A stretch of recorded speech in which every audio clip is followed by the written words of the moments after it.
Good day, everyone, and welcome to another episode of Beyond 8 to 5. Beyond 8 to 5 is a podcast where you get to listen to KPMG Nigeria professionals talk about their experiences from the things they do outside the busy hours of their life and how they deal with real work and life issues that all of us can relate with. On this episode, we're going to be talking about a topic that I think is very important in all our lives, and that is on personal finance. I will be your host for this episode, and my name is Aminat Jegede. I am a senior manager with the Tax Regulatory and People Services of KPMG Advisory Services. And I have very, very interesting and knowledgeable colleagues with me on the call. I will give them some time to introduce themselves. Wale, please, can you introduce yourself? Thank you so much, Aminat. My name is Adewale Ajayi. I'm a partner and the head of tax energy practice of KPMG. I've been with the firm for more than 30 years now, so it is my pleasure to be on this podcast. Thank you. Thank you so much, Wale. We're really looking to learn from your wealth of experience when it comes to managing our personal finances. Okay, I've also got with me Toye. Toye, please, can you let our audience meet you? Hi, good afternoon. My name is Oluwatoye Olosunde. I'm glad to be here. I have had experience so far in KPMG since 2019. I joined KPMG in 2019 and currently a senior associate within the firm. Thank you very much for having me. I bet our listeners cannot wait to hear what you have to tell them about personal finance. Okay, my last guest is Okechukwu. Okechukwu, please, may we meet you? Okay, thanks, Aminat. Good afternoon, listeners. My name is Okechukwu Abangwu Jr., a senior advisor with the Transfer Pricing Services at KPMG. I've been with the firm since 2018. I'm looking forward to this podcast. Thank you so much for that, Okechukwu. Okay, so let's get right in, and I am going to preface my questions with the current period that we find ourselves. So at the moment, if you are very active on social media, you can see some questions already being, posted all over the place asking, is your December going to be dirty or is it just going to be, dry? So I would like to ask you, Okechukwu, what are your plans for December, putting into consideration your personal money philosophy?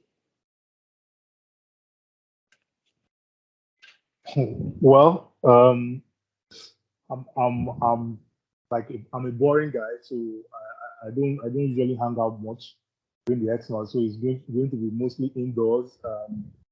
Maybe take my family out maybe once or twice.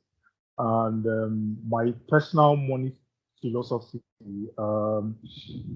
I just go with what my granddad used to say. It's an Igbo adage, but the literal translation is someone that gathers and throws it away will never become a rich man. So that's basically it informed my personal money philosophy. So I'm more of a saver than a spender. So I don't usually spend much. I don't hang out much. So I guess that's how my December is going to be. Just there. Let me just put it that way. Okay, thank you.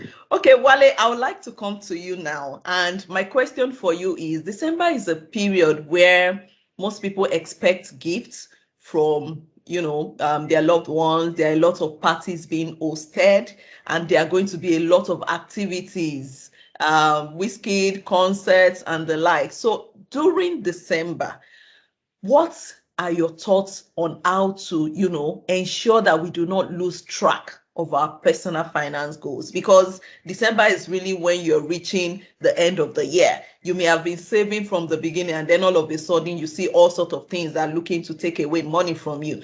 How do you, think people can manage their expenses during this period?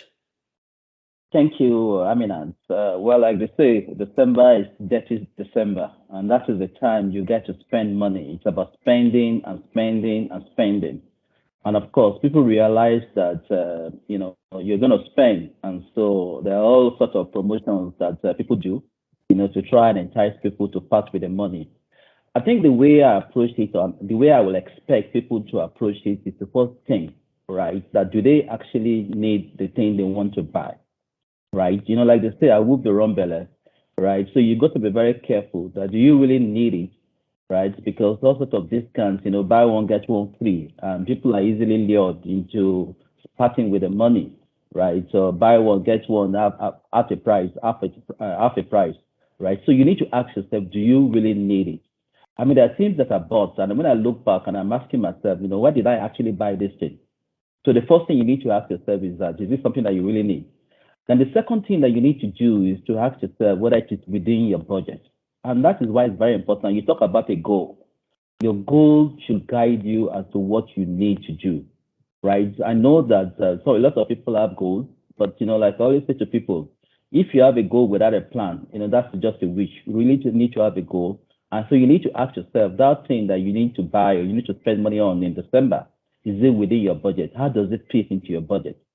Now, when you go through that two processes, asking yourself whether you need it, and second, asking yourself whether it fits into your budget.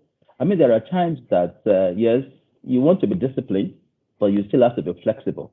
So there might be time, for you to buy, gifts for people or what have you, but I will expect that that will have been factored into your budget. So my advice would be, ask yourself the hard question, do you need it? And two, how does it fit within your budget? But you can be as flexible as you can, as long as you don't, go overboard when it comes to your budget. Thank you.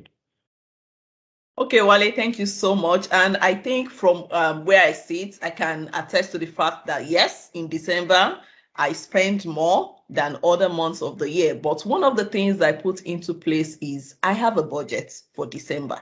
So yes, I want my December to be dirty, but I also work within the ambit of my budget. So I guess my own contribution to this would be, it's okay to either spend or save, but know your goal and don't overstretch yourself. Don't start spending your January salary just because you want to have a dirty December. Have a budget in place. Yes, December is, a period where we're all, jubilating and grateful for the year that has come and about to go. So it's okay to spend, but please let it be within a limit, and make sure that you stay within a budget. So Toye, before I move on to my next question, what about you? December, is it going to be dirty or dry? And are you a spender or a saver during this period? Really? So for me, December generally is, I would not exactly classify it as dated December.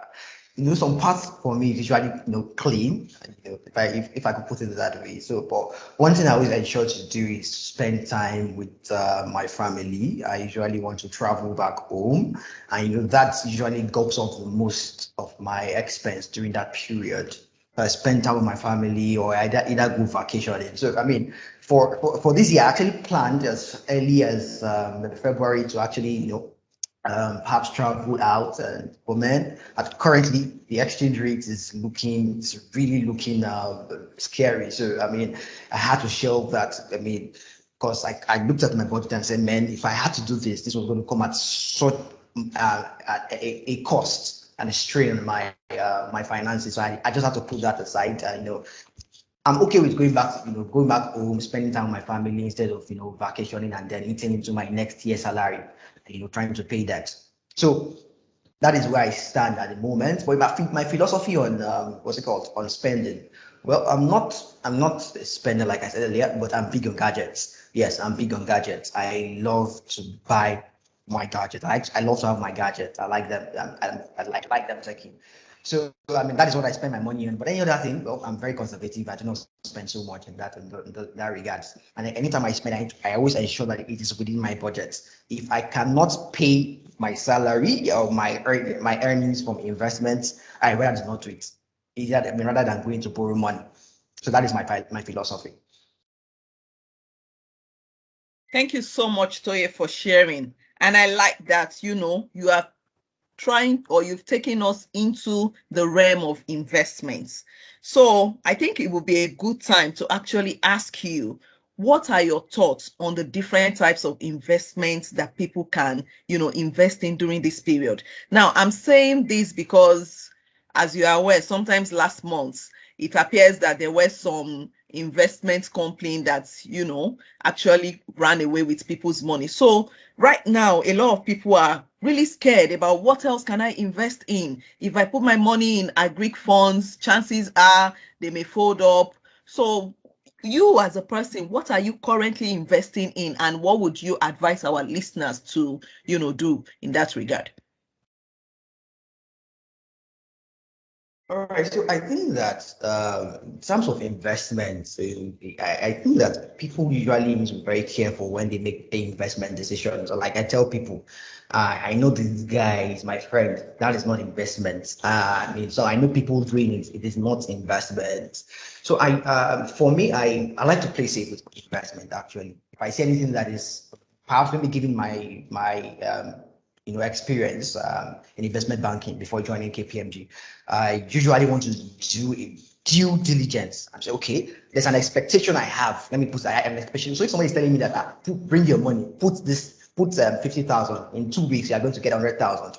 I ask you, what is it that you want to do with my money that would yield 100,000 in 2 weeks? I ask those questions. I want to see it. I really need to see it. So for me, it is my investment philosophy is, if it is too good, there is a chance that it will. I mean, it's a scam. It is a Ponzi scheme. If the promise is too good to be true, I mean, it's a Ponzi scheme. That is my philosophy on investment. And in terms of things people can actually invest, there are a lot of investment vehicles out there. Money market funds, people will do shares. In fact, you can put your money in what's it called? Some of these new fintechs like PiggyVest and the likes. And a lot of people do them, and your money is relatively safe. Let me put that, relatively safe, because these institutions or these firms are highly regulated, and that is what I usually advise people to do. If you have large money to pay around, you can want to go into real estate and like. For me, I keep it safe with stocks, and well, let me see cryptocurrency, because that's a trending thing now. Yeah, cryptocurrency. So those are my choices of all investment vehicles at the moment. Thank you, Amina. Okay. Thank you. I'll come back to you on the issue of cryptocurrency, but I have a question for Wale right now. And Wale, my question for you is, I'm aware that you recently wrote an ebook on money matters. And I would like you to let our listeners know, if they are new to investments. I mean, everybody talks about, yes, you need to invest. Yes, you need to put money aside for ABC. What should people even be considering before investing? Because currently, a typical young person in Nigeria is talking about SAPA, which is basically trying to keep their head afloat, Yeah. making sure that they even meet their needs as it is arising. So for people that have limited resources, what advice do you have for them? How can they even start investing? What is there any, science to this thing? Thank you. Okay, thanks, Aminat. Yes, I mean, it's interesting that you brought up the story, the issue of the book. Yes, I did write a book, and let me just tell you a bit of the story why I wrote the book. I mean, when I started working, I mean, I had money, so I was spending money as if money was running out of pattern. So when you ask the first question whether one is a saver or a spender, I can tell you that at my early stage in my career, I was a spender. I was just spending money because I had money, right? And at the end of the day, I found out that there was really nothing to show for it, right? Until I came across the book, The Richest Man in Babylon, and that changed my perspective, about saving, right? And that was why I wrote the book. I didn't want people to make the same mistakes that I made, when I started my career, right? So in terms of investment, really, I think there are two things that are extremely important. And the very first one is that you need to focus on the safety of your investment. So that's the first thing. And the second thing, of course, is that you can then start thinking about the returns that you make. I guess the problem that a lot of people have is greed. And that is why Ponzi schemes will continue to thrive in Nigeria. Yes, he talked about people that just lost their money. I'm sure we're probably going to hear another story, maybe in a week's time, in a month's time, in a year's time. People never learn, right? Because people are greedy. And those Ponzi schemers always, thrive, on the basis of the greed, right? That, the avarice that people always show, But once people realize that, look, safety first, then you can then talk about returns, then you will be protected. So you talked about the various forms of investment. I think for me, the most important thing for me now, again, maybe it also depends on your stage in life. Mine is on, investing in anything that is foreign, currency denominated. Well, because I've got kids in school, so I need to pay in foreign currency. So big on mutual funds, that is, foreign currency denominated, right? Because I really don't have the time to do the research, to find out, which one you want to invest in. Should you invest in this equity or not? So it's a way of spreading your risk. And when you invest in mutual funds, it gives you a sense, that you're playing with the big boys. You may not have enough money to input in a particular stock, but then because you're spreading it, and the fund manager will ensure that you're able to invest in multiple stocks or multiple equities or fixed income, instruments at the same time. So for me, it's more of the mutual fund. And then, of course, next to that is real estate, right? I mean, real estate is that you can never go wrong with real estate. And the reason is simple. All you need to do is to just, buy a real estate and wait. Now, some people make a mistake, by saying, look, let me wait. And they will buy real estate. But what should happen really is that you buy real estate and you wait. And then the returns will come by way of valuation gains and what have you. But you've got to be very careful, right? What you buy. I mean, I've had a bad experience. And I guess maybe if time permits, I will share that in the course of this podcast. So for me, it's more of, mutual funds, real estate, and of course, some form of equities here and there, of course, because there are restrictions given what we do in KPMG. But what I would say is that you need to know what your risk appetite is before you go into any investment. And you also need to know the stage that you are in, right? I mean, if you're close to retirement, I'm not sure you want to start investing in equities, right? Because of the volatilities of equities. But if you're young guy, just starting your career, I mean, obviously, equities will play a long role. So your stage in your career will also help you to determine what kind of investment you should be making. But no matter what you do, just focus on two things: safety of your investment, except you have some free funds that you're willing to play with that you can lose, and then return will come in next. And always check against greed, because greed is what has landed people in so many problems, and they've lost their investment. Thank you, Aminat. Thank you so much, Wale. I think, yes, I totally agree with you. Over the years also, one of the things I've done, and of course, taking into consideration our limitations, is just to focus on those mutual funds that are, run by reputable firms, because they are basically taking the risk on your behalf. I hear Toye when he says, yes, before we can invest, one of the things we need to do is actually to do research. But I can tell you for free that sometimes for people that have busy schedules, they actually consider their friends doing those research for them. Last year, I got caught in one of those wherein one of my friends told me about one investment scheme, and I felt, oh, knowing this person, she would have done, all the necessary due diligence on my behalf. Lo and behold, I'm still waiting for my money today. So yes, just like you said, it's very, very important for us to do due diligence and to focus more on controlling our greed, and also to make sure that we, look out for safe investments. Wale, I will come back to you to ask you to give us more details on how our listeners can take steps to invest in foreign currency denominated stocks and, mutual funds. But before I do that, Okechukwu, I would also, like you to share your own thoughts on this issue of investments. So right now, as of today, we have a lot of various investments that supposedly offer high returns. Now, my question to you is, have you invested in any of those ones? And if you did or if you didn't, what were the things you took into consideration before deciding whether you were going to invest in them or not? Okay, thank you, Aminat. So when it comes to investment, there's a quote by the founder of Angel Naval Ravikant. So I listen a lot to his podcast. So there's a famous quote. He will say, there are no get-rich-quick schemes that It's just someone getting rich off you. That's you, that is soccer, that's investing. The person that is telling you to come and invest is getting rich off you. They are not get rich quick schemes. So what I typically advise people is any returns, especially in the given how the economy is, any returns that are above, I think 7%, you should be very, very careful investing your money. So like Wale said earlier, greed is the issue.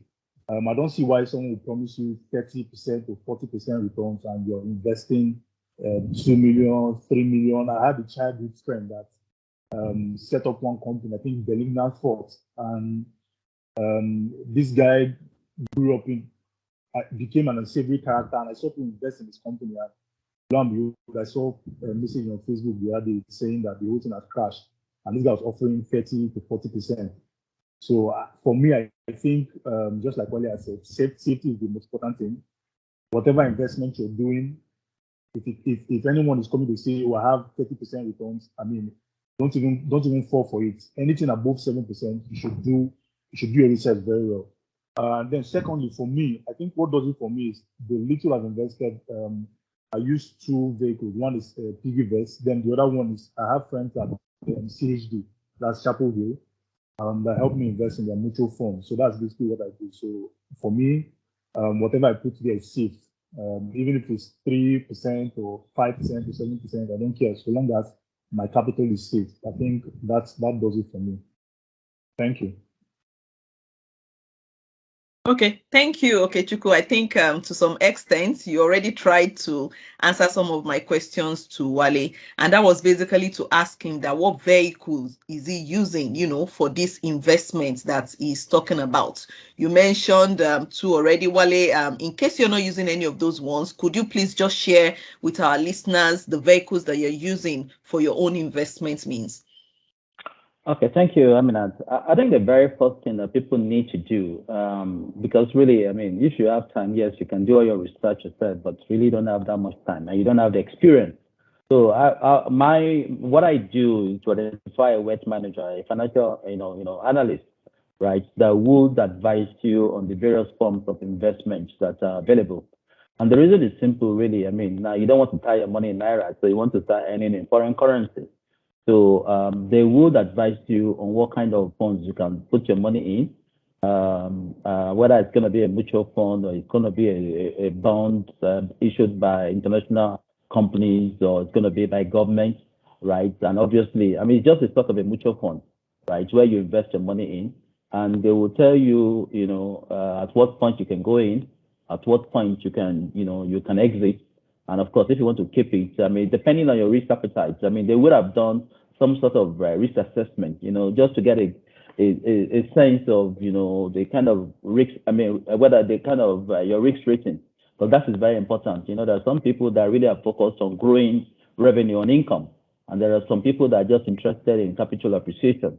For people like me, if you get into a place where you're about to retire, your focus is more on safety of your funds. So you're not really interested in growing your income that much by taking unnecessary risk, right? So they will do a sort of a risk assessment for you, and then they will then be able to advise you, what kind of investment, right, you should do. You should put your money in. So for me, I use a wealth manager, and so far so good. Okay, Wale, thank you so much. Yes. Yeah. Okay, so I would like us to get into a bit more, into practicals. And, sometimes when you're reading about financing or finances, you'll see in various books or even in podcasts telling you, okay, 10% of your income should be allocated for savings, 10% of your income should be perhaps for investment, a certain percent for your, recurrent needs. So I want to ask you guys, what method are you using? So personally, for me, I can tell you that, okay, at the moment, I put 10% aside for savings. I put 10% aside for, flanger. I put a certain percentage to contribute to my children's school fees and all that on a monthly basis. So I want to ask, are you using a percentage method, or are you, what is the consideration you take that you use to allocate your income to various needs. And I would also like us to take into perspective someone that earns 100,000 per month and 10% is just what, 10K. What advice would you have for such person, to say, okay, this your 10,000 can grow into something, but just keep at it. So I would like to throw the question to Toye first. What considerations do you use to allocate your income for various needs? I'm here laughing because quite honestly, I think that I'm guilty. I feel guilty because usually you see the way I allocate my expenses, it is based on budgets. First of all, like what is my need? What are the things I need to do? And most times those needs, I have a bucket. So those needs are needs that have been outstanding from previous months and the likes. And then I aggregate them and say, okay, this is the total amount of things I must do this month. So whatever is left, and I say, okay, this is the amount that I'm saving. That is actually my approach. So I'm not saying that is actually the best, but I think that even at that, there is no one size fits all. I've had a lot of people, a lot of professionals, and theories say, put 10% in one cup, put another 15% in another cup. This 10% is for this thing. Well, I think I've tried that. I've tried those. a number of times, but I find that out. It requires a very a level of discipline, actually a very high level of discipline to be able to keep to that track. But for me, I just drop a budget, and I always ensure that my budget is within means what I have earned or what I'm going to be earning for a period, and then whatever is left, that is what I sink into my investment and savings. Well, I'd like to hear every other person's opinion and their experience on this. Okay, thank you, Toye. Okechukwu, over to you, please.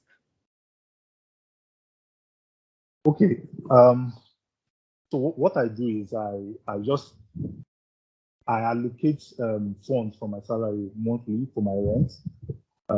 Because we pay our rent yearly in Nigeria, so sometimes you won't know how much your rent eats into your income if you don't do your monthly. So I allocate my rent. I allocate. So what I do is I calculate my child's school fees, like for the entire 3 sessions in a year. So I divide it by 12, and I say, okay, this is what I'm going to bring out every. The same thing with rent. The same thing with. I have a family and extended family I help. So there's a certain amount I set aside every year. So I divide it by 12, and that's it. And the same thing with saving, the same with investment. And then I just leave, I think I have a benchmark of 10 to 15%, which will just be to fuel my car or any little thing that will arise. Because I don't usually want so much cash with me, so that someone will just call me and say, oh, I need money for this, and I'll just send. So I like to keep as little as I can, so that when you call, I'm like, look, this is what I have, and I can't kill myself. So that's basically what I do. So I divide everything by 12, and I start allocating every month. And so far, it has worked for me. Okay, Okechukwu, thank you. But I didn't hear you talk about allocating anything to enjoyment. Is there no enjoyment in your budget? Well, the remainder is actually for the little enjoyment I can do. That's the remainder in the budget. Okay, thank you. Wale, over to you, please. What is the allocation strategy that you use? Okay, it's interesting hearing the perspective from my colleagues. I think there are 3 things I would like to say first. I think the very first thing is, number one, it really doesn't matter how much you earn, right? It doesn't matter how much you earn. People always complain, I'm not earning too much, right? I'm not earning a lot, right? What matters really is what you do with what you earn, right? So whether you earn 100,000 or 10,000 or 1 million, we all face the same issues. But the question is, what do you do with that, with what you earn? That's the first thing. And the second thing that people have to recognize is that, look, you can't have everything that you want. There's so many things that we want in this life, but you can't have everything. But once we recognize that we're focusing on the things that matter, then you're on your path, to wealth creation. And of course, the third thing also is that there are people that what they do is that they only save after they've spent. right? But rather you should save, first before you spend, right? So how do I determine, how much I allocate? I mean, obviously, budget becomes extremely critical, and people have to understand the importance of budget because you don't want to be wondering how you spend your money. I mean, there are times, right, when you put some money aside and you say, okay, it's for contingency, and you don't know what exactly because contingency is not specific to anything, right? So you're just spending money anyhow. So preparing a budget is extremely key because then what it does is, you're telling that your money where it should go to, right? So how do I allocate? So since I know that I can't have everything that I want, so the very first thing is to first set money aside. You talked about the rules that people have talked about, right? Whether 10% for savings, 10% for emergency fund, or this for that.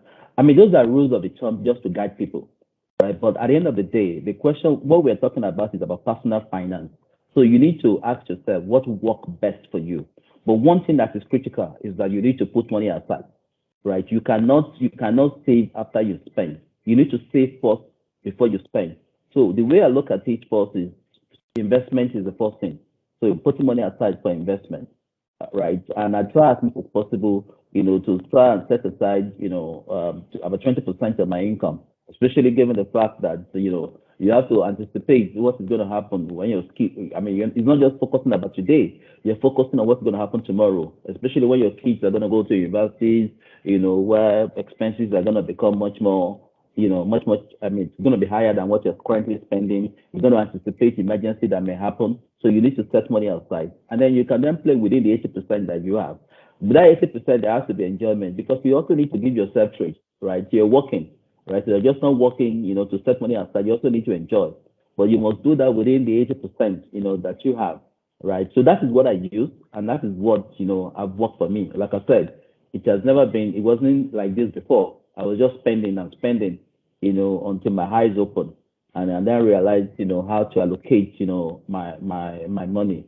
So my advice to people is that just realize as soon as you realize that it doesn't matter, how much money you earn, right? What matters is what you do, with that money. Then you will do, very well, in managing your finances. And just know it is your choice.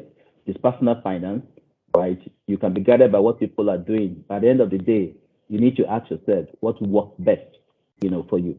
Thank you, Aminat. Okay, Wale, thank you so much for that. And my next question is actually also for you. And that's because when you were introducing yourself, you did mention that you've spent over 30 years, in your career. So I would like to know, during that period that you have spent, did you at any point have multiple streams of income?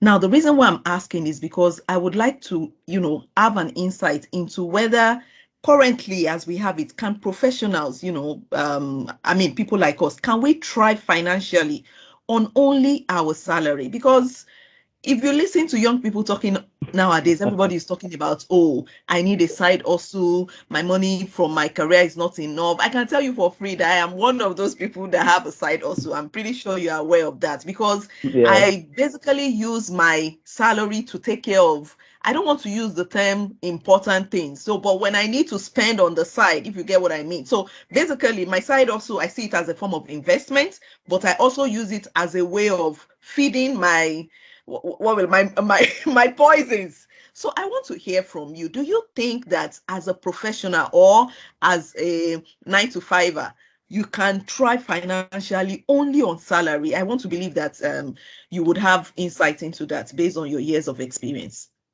Yes, thank you so much. I mean, I get asked, that question every time, right? First and foremost, let me say there is nothing wrong, in having a side hustle, other than your base job, right? But for me, I've never had one in my 30 years plus that I've worked, right? But the question is that have you had, I guess maybe the relevant question would be, do you have other sources of income other than your salary? Okay, so I would answer that, but there is nothing wrong, in having a side hustle. Because what you find out is that, yes, I know that it's difficult, for people to live on their income, right? But it's not that it's not impossible, right? I think what people need to also focus on is that, people are doing side hustle is because they're entrepreneurial. And what you find out is that entrepreneurial spirit will also help you in your day's job. right? But one thing you must never do is to allow it to affect the delivery and the quality of your work. Because I know lots of people that are following after their passion, their hobbies. All they're doing is trying to transform their pastime into payday. And there's really nothing wrong into it. If you are very good in photography, you're very good in music or what have you, I mean, you can always engage in that, but never allow it to interfere, with your day's job. And that is where you're going to have a problem. But there's other way you can earn multiple streams of income rather than if you're not entrepreneurial, in nature. I mean, and that is about, making your money work for you. We talked about investment. We spent some time talking about investment. Investment is about, making your money work for you. If you've invested properly, in your career, then all you don't use to wait for is to wait for the returns that are coming from the investment, the capital appreciation, the dividends that come in, the returns that come in, the interest that comes in, right? So it's not only just some side or two. You can also make your money work for you by investing, properly. And that is what, I have done. I mean, real estate, I talked about real estate is always a very key area to invest in, right? But I think the problem with a lot of people is that everybody wants to buy real estate in Ikoyi, right? Or buy real estate in Lekki, and that is not the way to go, because there are people like that. So all they want to do, is to look for a beautiful place, to buy. But rather, find a place and make it beautiful and you sell, right? All you need to do is just wait and you make money, from it. So for me is, yes, if you're not entrepreneurial, then you don't need to focus on investment, by making your money work for you. And that is what I do. Thank you. Thank you so much, Wale.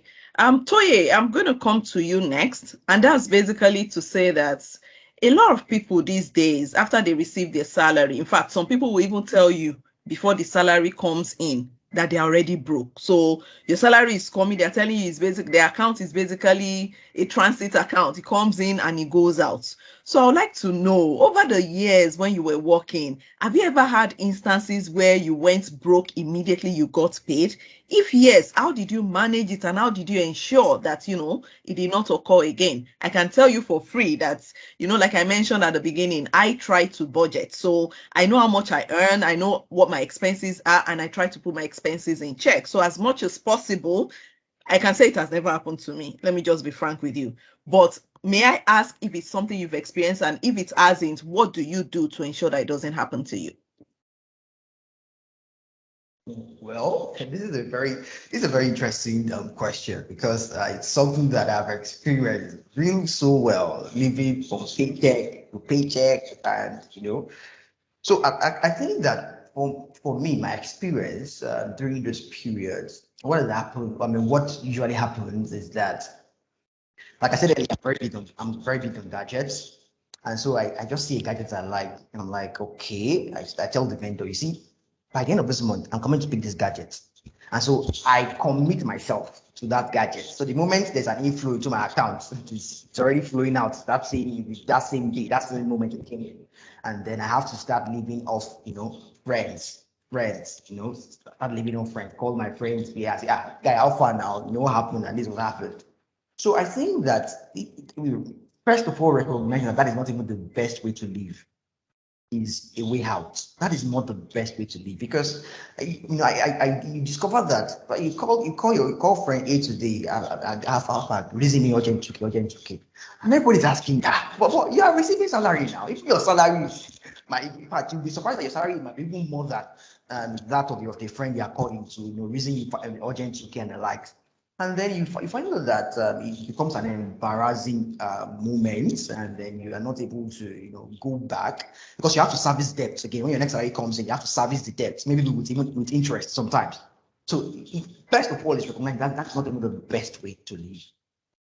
And then, like we've emphasized earlier, as a young professional that I am, I have to live within budget. I budget my expenses. I say, okay, what am I expecting to earn in month X? Even before the salary comes in, I already have a budget. So if there's a situation where somebody calls me from the village, I say, Toy, how far, I beg, I need 110K. I'll say, bro, you see what happened now? I have a budget already. That budget here, I'm very religious with it. What if I give you 5K now? and maybe next month I give you the 5K if you've not found it somewhere else. And that is how I'm able to ensure that I live within budget and not having to live, paycheck to paycheck, and having to go around, say a professional and Babiala or I mean, like someone would like to call that situation. I hope I'll be able to answer the questions to the best of my abilities here.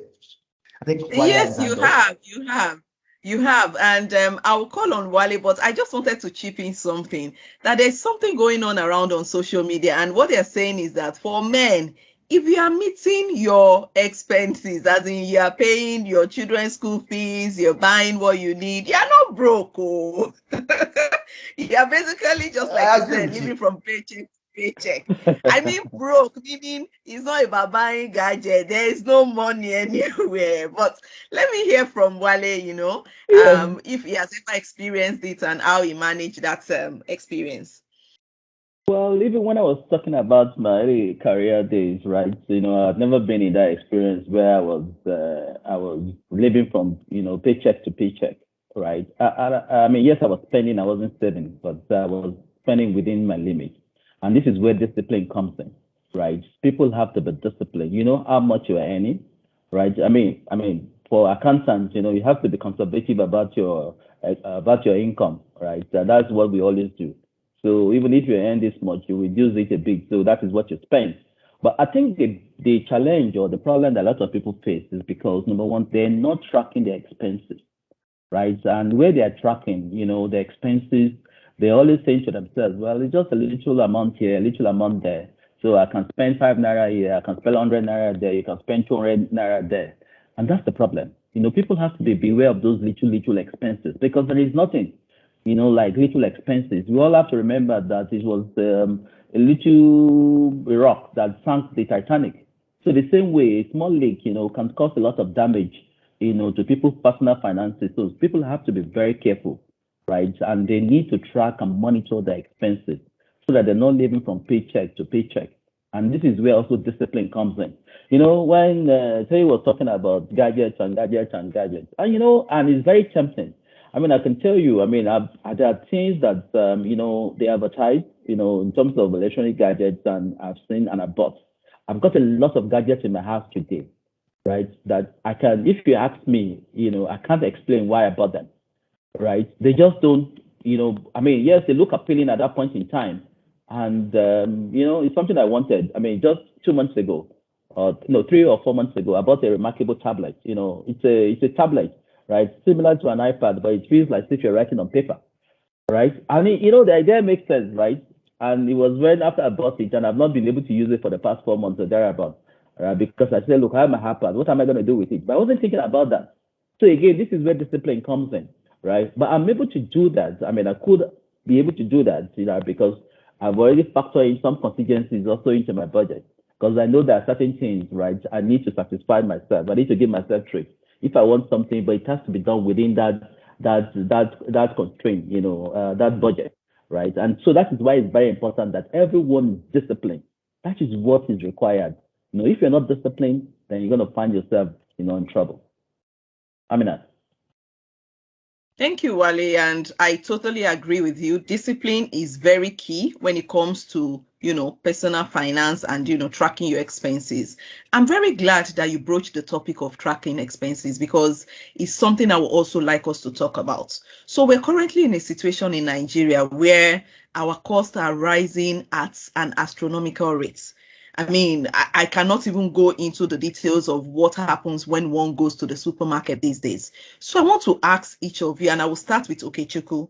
And my question for you is, how are you plucking your leakages? Because as it stands now, our expenses just keep growing up. And somebody will tell you, Aminat, I've not even met my basic expenses. How will I think of saving? How will I think of investing when my means of, even staying alive is an issue? So let me give you an example. Now that we are working from home, one of the things I try to do, I looked at my electricity bill not long ago and I saw that when you put on your ACs, the thing is just reading, the meter. So at the point, I have instances where when the sun is not so, is not it's not hot or when it's not too warm, I switch off the AC. So I would like to know, how are you clocking leakages? How are you, keeping your expenses in check, even though you know that there are some expenses that you just need to incur? Okay, Chukwu, over to you, please. Okay, thanks, Aminat. So, blocking leakages, I would like to start with probably what you and Wale have touched on, tracking expenses. So I think for our listeners, it's something that I'll advise everyone to do. So we all have bank statements. I listened to a TED talk already on this. We all have bank statements.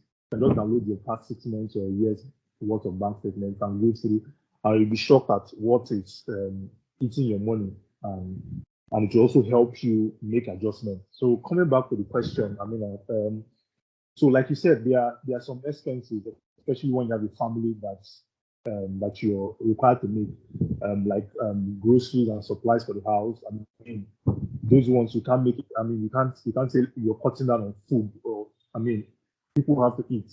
But like you said, things like electricity, like my ACs, for example, I put them on only in the night. There's a fan when I'm working. I use the fan when I'm working, and then put this on in night. I mean, generally, just maybe things like fuel. I've reduced buying fuel. So what I did was I just before I think just after lockdown, so I got an inverter that would reduce my expenses on fuel. So it was actually costly at first, but I looked at the long term in 4 years. What I'll spend on fuel, the cost of the inverter. The cost of inverter is far better than what I'll spend on fuel. Rather, it's far effective for me. So you just have to cut down. Something has to give way. You just have to cut down on some things that you feel are not very necessary. To keep up with the times. So that's just my. I hope I answered the question very well. Yes, you did, Okechukwu, and thank you very much. Toye, do you have any additional thoughts to share on how we can clock leakages, especially as now that our expenses are just, over the roof? All right, so I think I really agree and like Okechukwu's response. It does also apply to me personally. For example, instead of running my gen 24 hours a day, so what I basically just do is, even if there's no lights, I put it on. Maybe in just 2 hours, my system is fully charged as I'm working. I see that my system is fully charged. I go back, I put it off. And so when I see that I have a rechargeable standing fan, that serves me for the next 1 or 2 hours or thereabouts. And then when I see that my battery is low again to the point that it could go off, I go back, put on my gen, because the cost of fueling, now that we are expecting fuel to perhaps rise to 340 in coming days or coming months.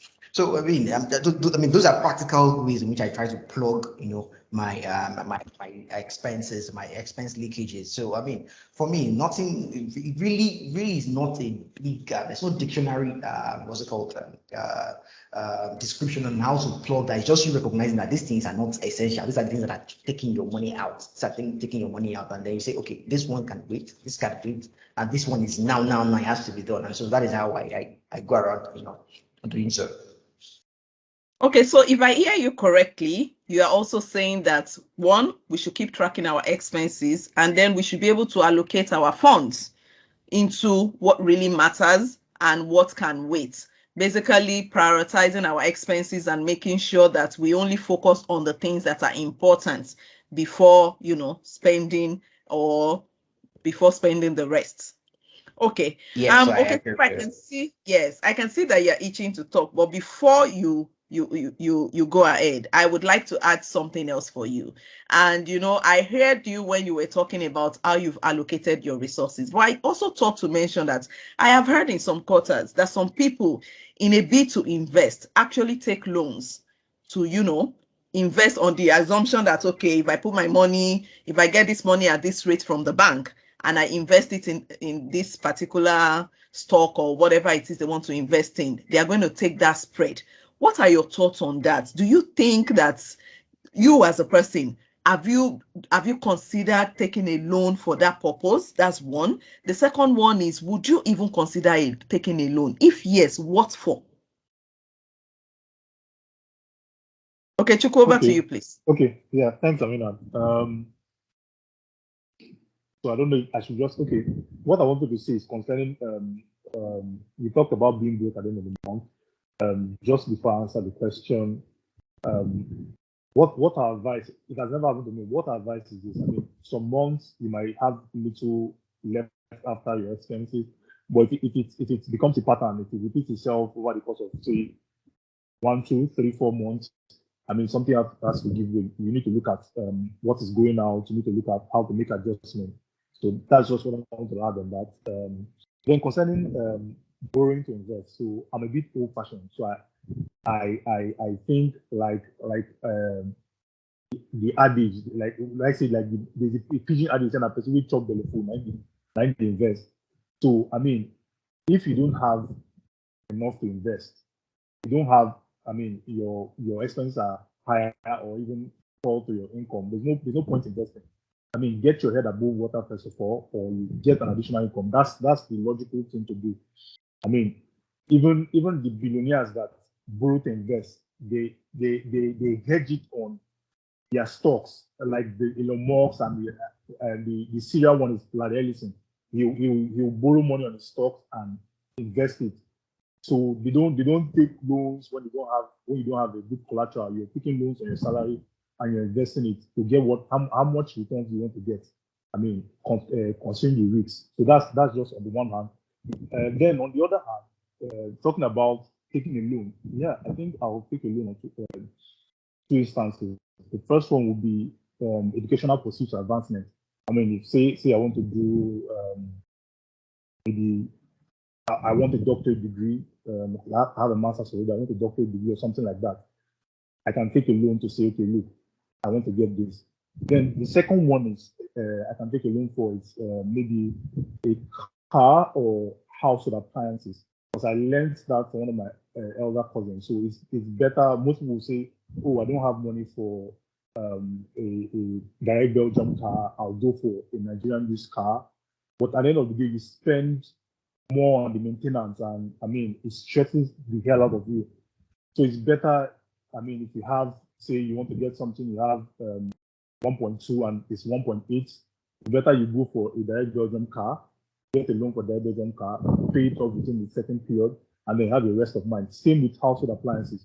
You get something that will last the full monthly, like get something that will last, say, I mean, we as accountants, we usually do depreciation and capital allowances. So for office equipment, something like what you use in your house, like ACs and the rest of them, get something that will last 4 or 5 years, not something that in the next year you're thinking of changing. So those are the two things I'll take loans for, because I know I'll spread the loans and then they're going to last more for me. And then the long run, the peace of mind that comes with owning these things. And for some, you can even sell like a household item I used for 3 years. I actually sold it just above the price on one of these relocation pages.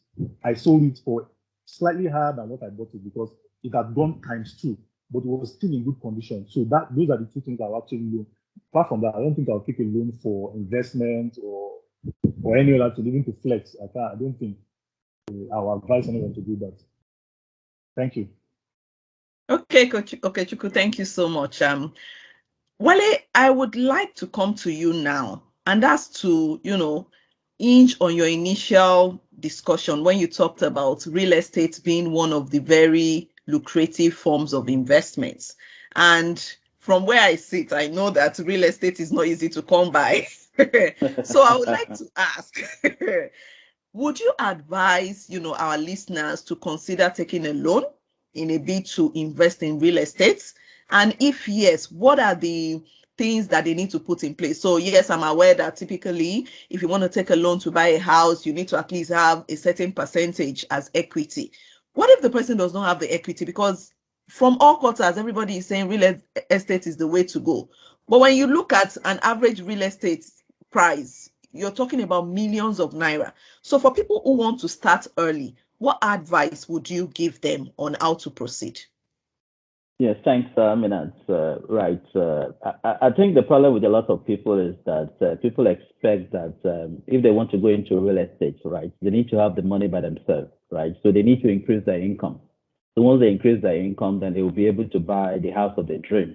But what they've forgotten is that the prices of real estate do not stay the same. It's always appreciate, right? So once you understand that, then it makes sense to borrow. If there's anything I can borrow money for, it's for real estate because it will go up, right? And what you're paying will be going down. I know there is joy, when you're repaying, a loan for mortgage, when you also realize that, the price of the estate itself or the property, will go up, right? And the other thing, of course, is that, as you pay down your money, right, you can actually even borrow. You can borrow, you can do a mortgage refinancing, right, where you can use the money for any other thing you want, right? So, but what I would say to people is that once you understand that, right, you then need to make sure that you don't fall victim, right? Because real estate is not as easy like you've noted, right? It's not about you buying a house and making,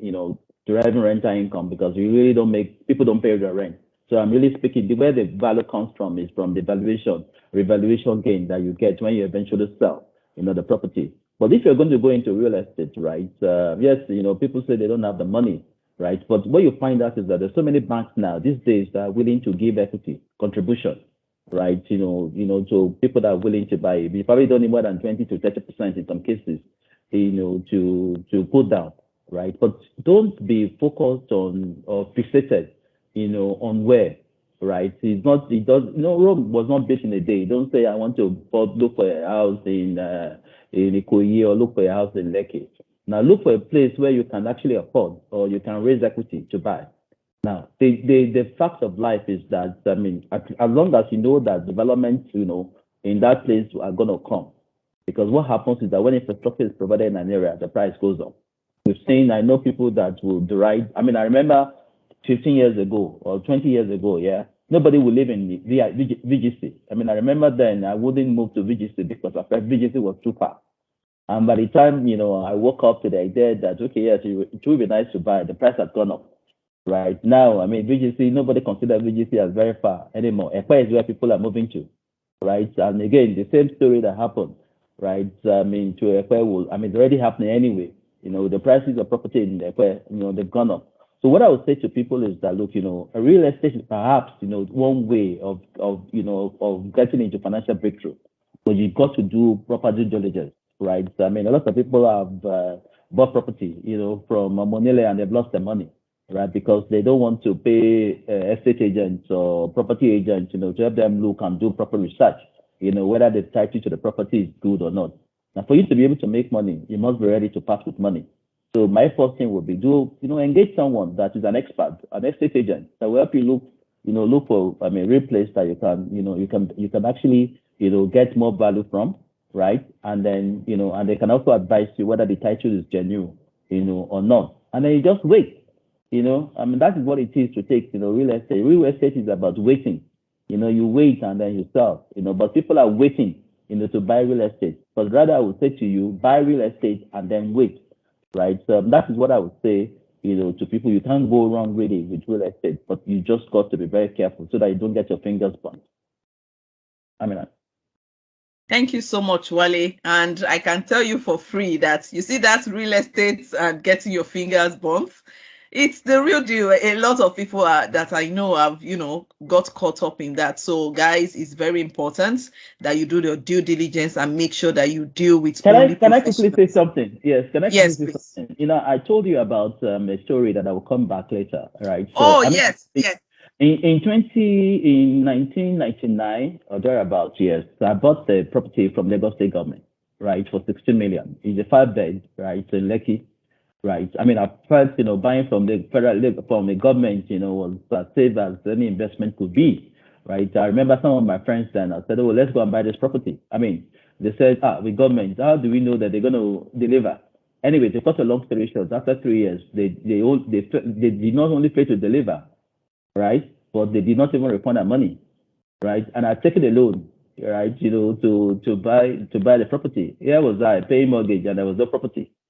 So again, people have to be very careful. So what I've decided to do is, if you're going to buy property, you can buy from a developer that is renowned. Make sure that you know the property, the developer, and you know what the person has delivered on, so that it's not somebody that will be telling you stories.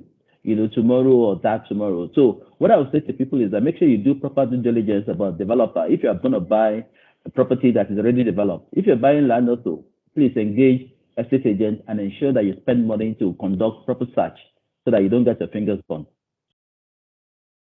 Aminat. Thank you, Wale. Yeah, I would really love us to continue this conversation, but right now we need to start rounding off. And on that note, I will be, asking you all for your closing remarks and also chipping just one very last question that I would like our listeners to benefit from. And I would like to ask Toye, what are your thoughts on investment clubs?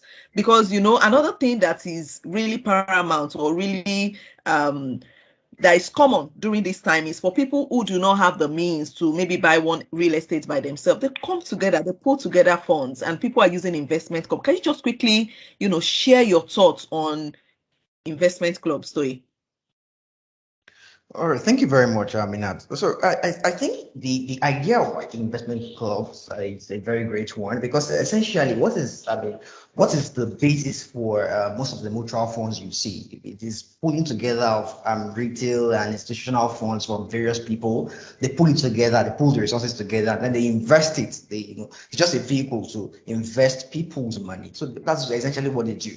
So if you can get into an investment club with people of reputation, and not people that will run away with your money anyways, with people that you are sure you have done your background check, people of repute, and they're not people that will disappear. Well, it is a great idea. I believe it's a great idea because it is better to own 10% of 100 million than to just own, to be the sole owner of 1 million. So if you own 10% of 100 million, that's a pool. That is about 10 million for you than just own 1 million. So I think I really encourage the idea of what's called investment clubs, as long as you've done your due diligence properly. And so a final word for me is that our listeners will ensure that in everything they do, they must ensure that they emancipate themselves from financial slavery. Financial freedom is the goal. Thank you very much, everyone. It was great to be here. Thank you so much, Toye. And Okechukwu, from you, I would like you to tell our listeners. So, an average person who is very disciplined and has done everything they can do, they've done their due diligence, sometimes still fall into the trap of, scams. For someone like that, what are your parting words? What would you like to tell the person just to make sure that they don't give up on this, their personal financial freedom goal?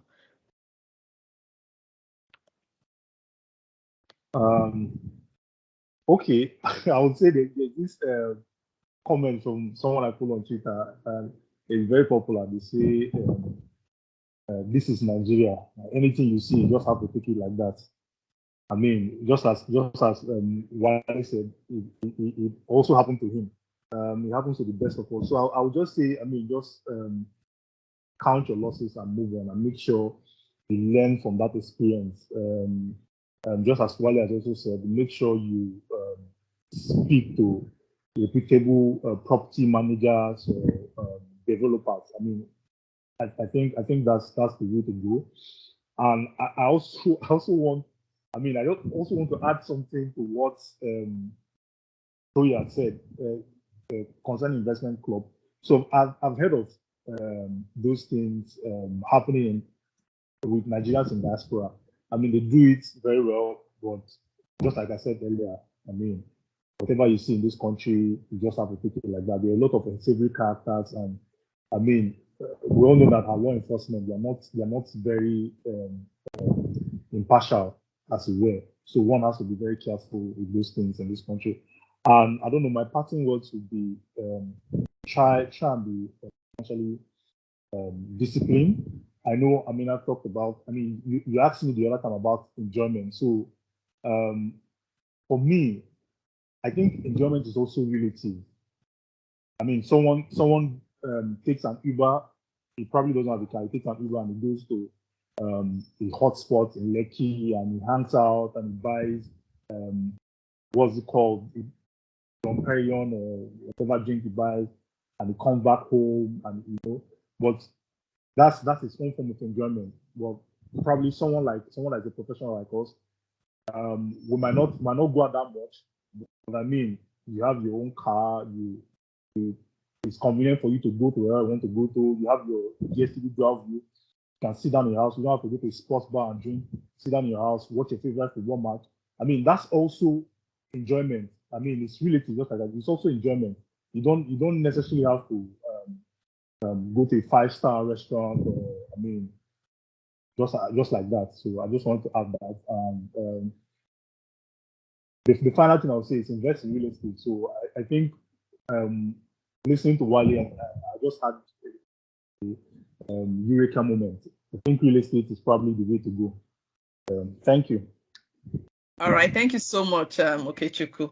All right, Wale, I think my question for you is an interesting one. And as you round off, I would like you to share your thoughts on retirement planning. And I will tell you why I asked that question. So a lot of us believe that, oh, well, I'm contributing to my pension. I believe that at the end of the day, this should take good care of me.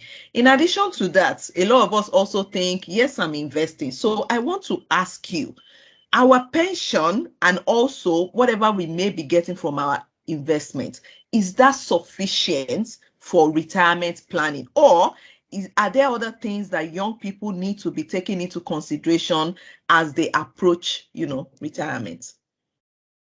Okay, thanks, Aminat. I mean, that is very interesting, right? I mean, it's good that you're already thinking of retirement, right? I mean, for someone like me, it would be a no-brainer if I have not started thinking about retirement.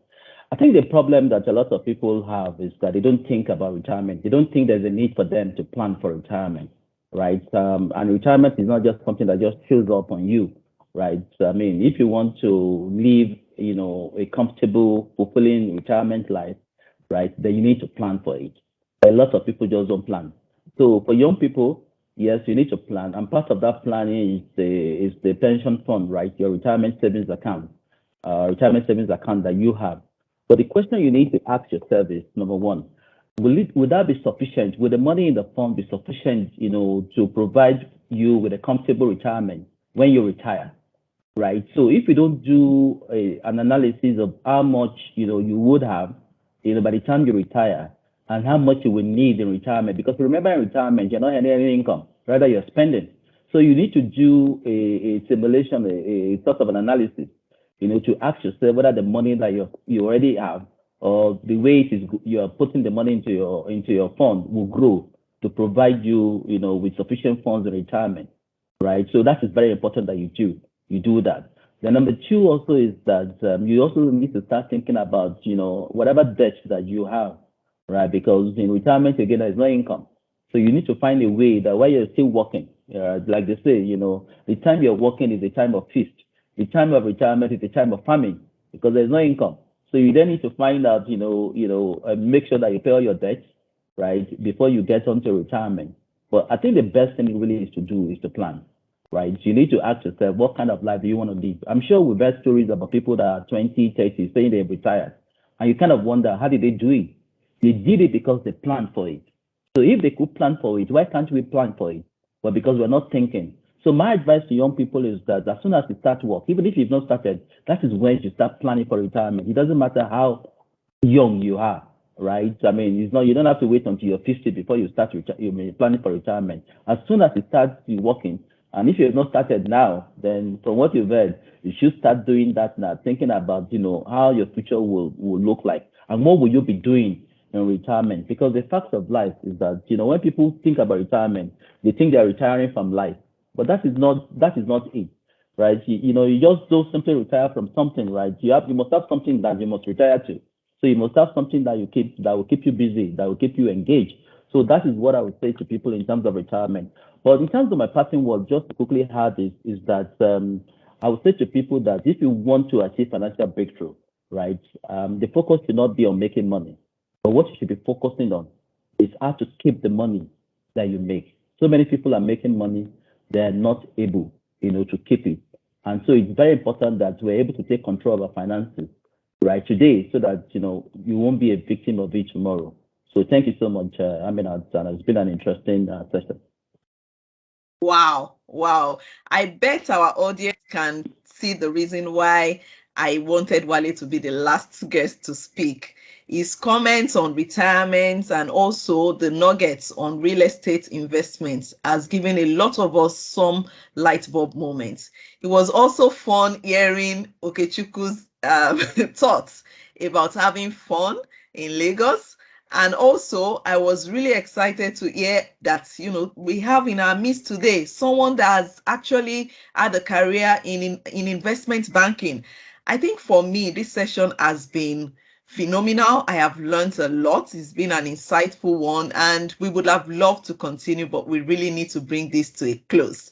But again, like I said, KPMG, our podcast, which is the Beyond 8 to 5 podcast, is something that we host every month, and we share lots of insightful, ideas on real life issues. I want to believe that this episode on personal finance has been really great for you and that you learned a thing or two.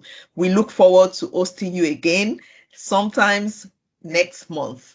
Thank you so much for listening, and thank you so much to my guests. Thank you for taking the time to share your thoughts with us. Thank you for taking your time to share some of your personal experiences with our listeners. I really, really enjoyed this session. Thank you so much, and goodbye, everyone.